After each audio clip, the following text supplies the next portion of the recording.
मित्रांनो, चॅनलवरती नवीन असाल तर चॅनलला सबस्क्राईब करा. 4 मित्र कुठंतरी ट्रिपला जायचे म्हणून बरेच दिवस प्लॅन करत होते, पण तो प्लॅन काही फळास उतरत नव्हता. आज मात्र काहीही करून ठरवायचं असं सगळ्या मित्रांनी ठरवलं. 4 मित्रांपैकी एक घाबरट होता. तो बोलत होता की कुठे अज्ञात ठिकाणी जाऊ नये, पण बाकी त्याला समजावत होते, अरे कधीतरी अज्ञात ठिकाण पण छान वाटतं राहायला, तिथे एक वेगळीच मजा असते आणि आम्ही आहोत ना तुझ्यासोबत. त्यातला एक मित्र त्या घाबरट मित्राला समजावून सांगत होता. अशातच त्यांचं एका ठिकाणी जायचं ठरलं. अंतर जरा दूरच होतं, पण ते गाव नकाशावर सुद्धा नसेल अशी अडचण होतीच. त्या गावचा इतिहास मात्र या चौघांनाही माहिती नव्हता. जो इतिहास फक्त दाट काळ्या अंधारात कुठेतरी हरवला गेलेला होता. तरीही कुठे इंटरनेटवर माहिती पडलेलं ते ऐतिहासिक जुनं गाव असल्याची माहिती त्यांना समजली होती. इंटरनेटने हे दाखवलं नव्हतं की ते गाव आता अस्तित्वात आहे की नाही. प्रवासाचा दिवस उजाडला. चौघही आनंदाने प्रवास करत होते. प्रवासात कसलीही कमतरता नको अशी सोय त्यांनी आधीच केली होती. खाणं पिणं सगळंच होतं. बरीच गाव आणि शहर दूर सोडून सगळे एका अज्ञात मार्गावर आता प्रवास करत होते. कोणाला काहीच समजत नव्हतं. आतापर्यंत लोकांना विचारतच ते प्रवास करत आले होते, कारण गुगल मॅपसुद्धा काहीच कामाचं नव्हतं. इंटरनेट तर अजिबात नव्हतं. शिवाय कोणालाही फोन करता येणार नव्हतं आणि कोणाच्या येऊ पण शकत नव्हता. आता दुपार उलटून गेली होती. अरे विचारा कोणाला तरी, मला तरी दूरपर्यंत काहीच दिसत नाही. आपण नक्की कुठे चाललोय? जे माहिती नसतं तिथे कधीच जायचे नसतं. तो घाबरट मित्र पुन्हा घाबरला होता. तो बरंच काही बडबड करत होता. बाकीचे पण जरा विचारात पडले होते. आता एवढ्या दूरवर येऊन पुन्हा मागे फिरणे म्हणजे मूर्खपणाच ठरेल. हा विचार करून त्यांनी पुढचा प्रवास करण्याचे ठरवलं. जरा थोडा पुढे गेल्यावर एक जुनं हॉटेल आलं. तिथे राहायची सोय होती असं दुरून तरी दिसत होतं. पण त्या हॉटेलात प्रवेश केल्यावर त्याची भयानक अवस्था पाहून 4ही मित्र जरा घाबरले. पण एक जण म्हणाला की अशा पद्धतीने हॉटेलमध्ये विंटेज सोय केली असते, त्यामुळे असं स्ट्रक्चर असावं. त्याचे ऐकून बाकीचे हसू लागले. थोड्या वेळात तरी वातावरण नॉर्मल झालं होतं. त्याचवेळी तिथे एक 60च्या आसपास असलेले गृहस्थ आले. त्यांनी त्यांच्या मोठ्या जाड भिंगाच्या चष्म्यातून 4ही मित्रांकडे पाहिलं. नजरेनेच ते जणू काही या चौघांनाही विचारत होते की इथं यायचे कारण काय. चौघांमधील एक पुढे आला आणि तो त्या माणसाजवळ बोलू लागला, आम्हाला इथे एका रात्रीपुरती राहायची सोय हवी होती. ती व्यक्ती हसतच पुढे आली. हे हॉटेल बऱ्याच वर्षापासून बंद आहे आणि या निर्मनुष्य परिसरात तुम्ही शहरी मुलं काय करत आहात? आला आहात ना, तसेच परत जा. इथून पुढचा संपूर्ण परिसर बरोबर नाही. मी जास्त काही बोलत नाही, पण तुम्ही समजून जा काय ते. त्या माणसाचे बोलणे ऐकून तो घाबरट मित्र खूप घाबरला. हे चला रे, मला तरी काहीच ठीक वाटत नाही, जाऊया परत. दुसरा एक म्हणाला की याच्यासाठी आपण घरातून बाहेर पडलो होतो का? आपल्याला अशाच ॲडव्हेंचर ठिकाणी यायचे होतं. मला वाटतं की पुढे कुठेतरी राहायची सोय होईलच आणि आपण ज्या गावात चाललो आहोत तिथे तर नक्कीच सोय होईल. त्या मित्राचे बोलणं सुरूच असताना तो माणूस त्यांना विचारायला पुढे आला, कुठल्या गावची गोष्ट करताय तुम्ही? इथून पुढे कुठलंही गाव नाही, कुठलीही लोकवस्ती नाही. त्यातला एक पुढे येऊन म्हणाला की त्या गावचं नाव उदयपूर आहे. ते ऐकून त्या माणसाच्या अंगावर भीतीने काटा उभा राहिला. तो काहीच न बोलता तिथून निघून गेला. असं वाटत होतं की जणू काही त्या गावाबद्दल बोलायला कोणालाही मनाईच होती आणि तो नियम हा माणूसही पाळत होता. चारही मित्र आता तिथून बाहेर पडले. त्यांना त्या माणसाच्या अशा वागण्यावर राग आला होता. तरीही ते पुढे जायला निघाले. साधारण रात्री 9 वाजायच्या आसपास त्यांना एका ठिकाणी हलकासा दिव्याचा उजेड दिसला. दिवा म्हणजे ते शहरात असलेले लाईट्स नव्हे, तर बत्त्यांच्या आणि कंदिलाचा उजेड वाटत होता. हलकासा का होईना उजेड दिसला हे त्या मित्रांसाठी महत्त्वाचे होते. त्या दिशेने त्यांनी आपली गाडी फिरवली. एका ठिकाणावर त्यांनी आपली गाडी पार्क केली. ती एका झाडाखालची जागा होती. तिथून ते पायी चालत आतमध्ये त्या दिव्याच्या उजेडाच्या दिशेने गेले. रातकिड्यांचा आवाज आणि भयान शांतता यामुळे वातावरणात भीती वाटत होती. बाकीचे तिघे एवढे घाबरले नव्हते, पण तो घाबरट मुलगा खूप घाबरला होता. कुठे या लोकांसोबत आलो इथे, हा प्रश्न त्याला आता पडला होता. पण इथपर्यंत आल्यावर हे स्वतःला विचारण्यात काहीच अर्थ नव्हता. साधारण थोडंफार चालल्यावर एका छोट्याशा टेकडीवर त्यांना तो उजेड जवळ दिसू लागला. एखादं छोटंसं गाव वाटावं अशी ती जागा होती. सुरुवातीलाच असणाऱ्या एका घराकडे त्यांचे पाय वळले. काहीतरी करून आज पुरती राहण्याची सोय व्हावी हीच त्यांची इच्छा होती. दाट जंगलाचा परिसर असल्याने बाहेर कुठं राहणं म्हणजे धोकादायक वाटत होतं. त्यात अधूनमधून येत असलेले विचित्र आवाज ऐकून भीतीच जाणवत होती. कधीही न घाबरलेले बाकीचे मित्रही आता थोडंफार घाबरू लागले होते. भीती म्हणजे काय असते या प्रश्नाचे उत्तर त्यांना लवकरात लवकर मिळणार होतं. त्या दिशेने त्यांची वाटचाल सुरू झाली होती. त्या पडक्या घराच्या दारावर त्यांनी हाताने ठोकलं. दाराची साधारण पडायला असलेली कडी त्यांनी कशीबशी वाजवली, तरीही कुठलाच प्रतिसाद मिळत नव्हता. मग एकाने आतमध्ये हाक द्यायची ठरवलं. कोणी आहे का? कृपया दार उघडा. आम्हाला आज रात्री राहण्यापुरती सोय हवी. आमच्या तुम्हाला काहीच त्रास होणार नाही. पण आतून कुठल्याही प्रकारचा प्रतिसाद मिळत नव्हता. बराच वेळ हाका मारून कंटाळलेले चौघेही आता एकमेकांकडे बघत होते. एकाने रागाने तर त्या पडक्या दारावर पाय चापटला आणि सहजच तो दरवाजा उघडला गेला. कर्कश आवाजाने तो दरवाजा उघडला गेला. शांत वातावरणाला चिरत तो दरवाजा जणू काही या चौघांनाही आतमध्ये घेण्यास अधीर झाला होता. आतमध्ये पाय ठेवताच त्यांना जाणवलं की सगळीकडे बरीच धूळ पसरलेली आहे. शिवाय मंद दिव्याचा जो उजेड दिसत होता तो आता कुठेही दिसत नव्हता. मग मगाशी दिसत होता ते काय होते? तरीही तो विचार बाजूला सरकून एकाने त्याच्या जवळ असलेल्या मोठा टॉर्च लावला.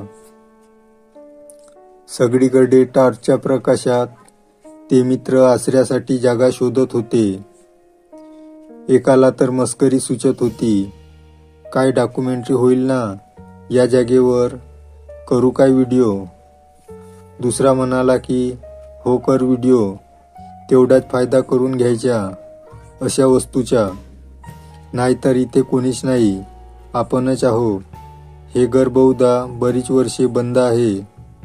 मस्करी करत करत काही जण व्हिडिओ काढू लागले. कॅमेरा चांगला असल्याने ते व्हिडिओ अंधारातही चांगलेच येत होते.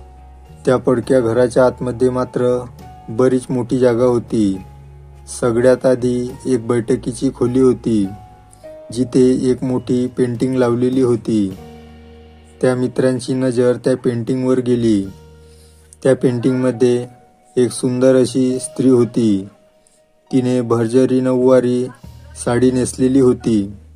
नाकामध्ये मोत्यांची नथ होती.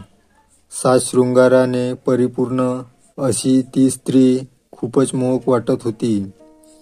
तिला पाहता क्षणीच सगळे मित्र तिथे स्तब्ध झाले. त्या पेंटिंगमध्ये काहीतरी मंत्रमुग्ध करणाऱ्या गोष्टी त्या मित्रांना आकर्षित करून घेत होत्या. त्या स्त्रीचे सुंदर डोळे जणू काही या सगळ्यांना हळूवार पाहत होते. त्या डोळ्यांमध्ये हरवून जावंसं वाटेल अशीच ती होती. त्यातला एक मित्र बाजूच्या एका रूममध्ये व्हिडिओ काढता काढता पोहोचला होता. तिथे प्रशस्त पलंग होता. त्यावरही धूळ साचली होती, पण तो जुन्या काळातील पलंग आकर्षक दिसत होता. त्यावर तो कॅमेरा घेऊन बसला. त्यावर लवकरच झोपून जावंसं त्याला वाटलं. थकल्यामुळे तो तिथेच पहुडला. त्याच्या डोळा लागत होता. पलंगाच्या कोपऱ्यावर असलेल्या एका लाकडी खुर्चीवर काहीतरी हालचाल व्हायला लागली. नंतर तशीच हालचाल पलंगावर होऊ लागली. पैजणांच्या आणि बांगड्याचा आवाज हलकासा असा येत होता. पलंगावर पसरलेली धूळ हवेमध्ये उडू लागली. हळूहळू तो पलंग जणू काही स्वच्छ झाला होता. एका राजेशाही थाटामध्ये असलेल्या पलंगाप्रमाणे तो जाणवत होता. झोपलेल्या मित्राला कसलासा स्पर्श होऊ लागला. घोरण्याचा आवाज येऊ लागला. कसलासा वासही येऊ लागला. त्यामुळे तो झोपेतून जागा झाला.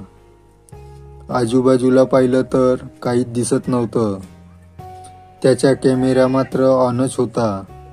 बंद करायला तो विसरला होता. काहीतरी बाहेरचा आवाज असेल म्हणून त्याने कूस बदलली, तर त्याच्या बाजूलाच त्याच्या अगदी जवळ एक स्त्री त्याला दिसली. हुबेहूब पेंटिंगमध्ये असलेल्या स्त्रीसारखीच ती दिसत होती. तिला अचानक एवढं जवळ पाहून तो जवळपास ओरडलाच. त्याचवेळी बाहेर असलेले सगळे मित्र धावत आतमध्ये आले. काय झालं रे? एवढ्या जोरात कशाला ओरडलास? त्यांनी त्याला विचारलं. तो एवढा घाबरला होता की तो घामाघूम झाला होता. त्याने सांगितले की ती पेंटिंगमधली स्त्री इथे त्याच्याजवळ आली होती, पण ती काहीशी वेगळी दिसत होती. तिचे ते भयंकर रूप वाटत होतं. ती मला जवळ खेचत होती, पण तुम्ही तेवढ्यात आलात आणि ती गायब झाली. ते ऐकून सगळ्यांनाच विचित्र वाटलं. त्याच्या झोपेमध्ये झालेला भास असेल असं त्यांनी सांगितलं, पण तो काही ऐकत नव्हता. त्याचवेळी बाजूला असलेल्या कपाटाच्या आतून हलकासा आवाज आला. एक जण त्या दिशेने जात होता. तो घाबरलेला मित्र त्याला थांबवत होता. नको जाऊ कुठेच, सगळ्यांनी एकत्र राहूया. ही जागा मला ठीक वाटत नाही. ती इथेच कुठेतरी आहे. आपल्याला बघते. तिचे डोळे खूप भयंकर आहेत. आपल्याला पाहताना त्यामध्ये लाल रक्त दाटून येतं. बाकीचे सगळे त्याला शांत करत होते, आणि त्यामध्ये आधीपासूनच घाबरट असलेला मित्र आता तर खूपच घाबरला होता. सतत देवाचे नाव घेत होता. या जागेत मात्र सकारात्मक शक्तींना कुठलेही स्थान नव्हते. नको जाऊ तरी तो एक जण कपाटाकडे जाऊ लागला. त्याने अलगदपणे कपाटाला हात लावला. त्याचवेळी आतून अजूनच जोरदार आवाज येऊ लागला. बांगड्या आणि पैजणांचा आवाज खूपच येत होता. अचानक झालेल्या आवाजाने तो लगेच पाठीमागे झुकला आणि खाली पडला. त्याला लगेचच उठायला होईना. त्या कपाटाचे एक दार उघडलं गेलं. बंद उघड करत ते झोके घेत होतं. त्या खाली पडलेल्या मित्राला बाकीच्यांना सावरलं. आतमध्ये अजून काही दिसायच्या आत त्यांना तिथून पळायचे होते. त्याचवेळी सगळे रूममधून बाहेर पडण्यासाठी म्हणून दाराकडे धावले. आता तर सगळ्यांनाच विश्वास बसला होता की इथे काहीतरी आहे आणि ते सगळेच इथे फसले गेले आहेत.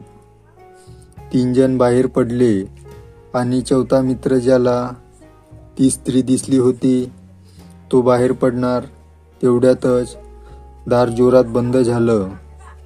सगळीकडे हवा सुटली होती. विजांच्या गडगडाट व्हावा तशी परिस्थिती निर्माण झाली. हे सगळं काय घडतंय हा विचार करायलाही कोणाला वेळ नव्हती.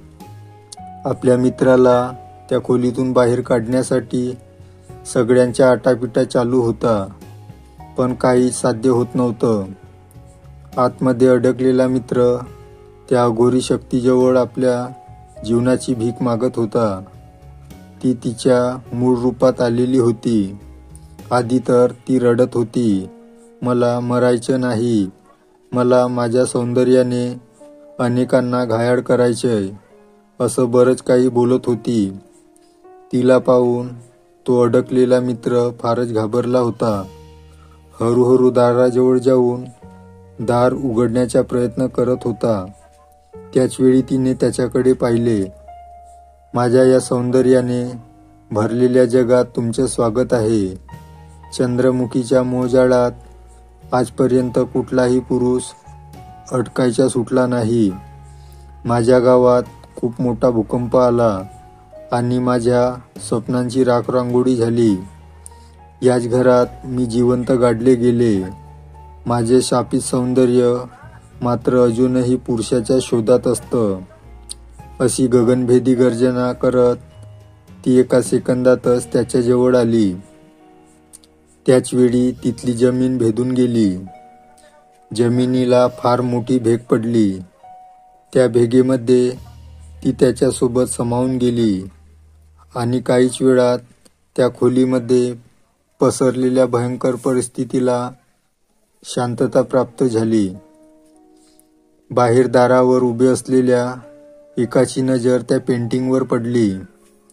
त्याने जवळच्या टॉर्च मारून त्या दिशेने पाहिले आणि तो तिथल्या तिथे स्तब्ध झाला.